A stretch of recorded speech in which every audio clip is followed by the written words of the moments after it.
Kuna changamoto nne ambazo mimi niliziona kwa upande wa klabu ya Simba. Na ni vitu ambavyo nafikiri vimekuwa pia vikitokea kwenye michezo mingi. Issue ya kwanza ni concentration ya wachezaji wa Simba, kuna muda inakuwa chini sana.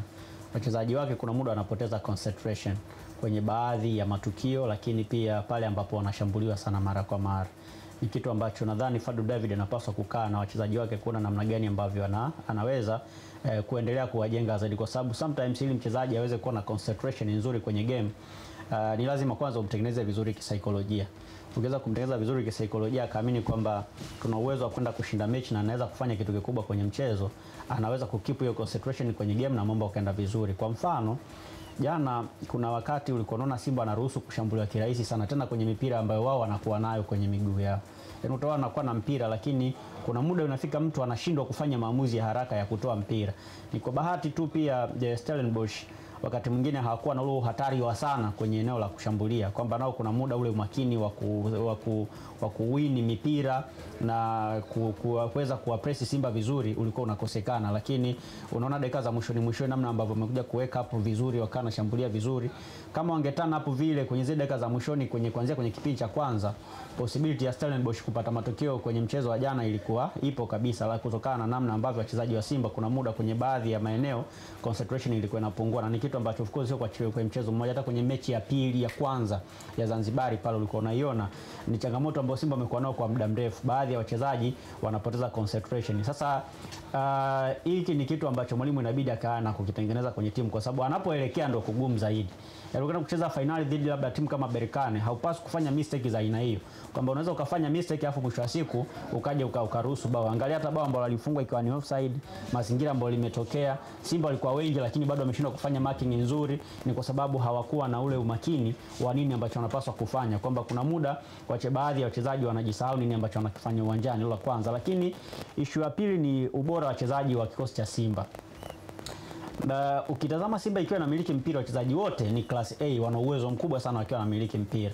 Lakini timu ikipoteza mpira, kuna wachezaji wanakuwa kwenye kikosi ile quality yao inapungua.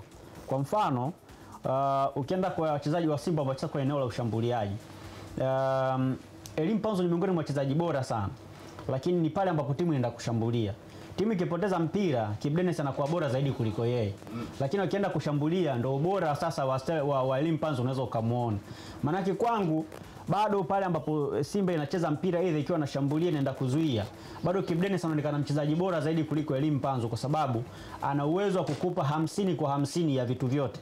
Kwamba timu ikienda kushambulia ana uwezo wa kukupa 50%, timu ikipoteza mpira ana uwezo wa kukupa pia 50%. Kwenye mchezo wa jana Kibu Denis ndio ambaye amehusika kwenye matukio mengi ya kukaba kwa wale wachezaji ambao wanacheza kwenye eneo la kushambulia kuliko mchezaji mwingine yoyote.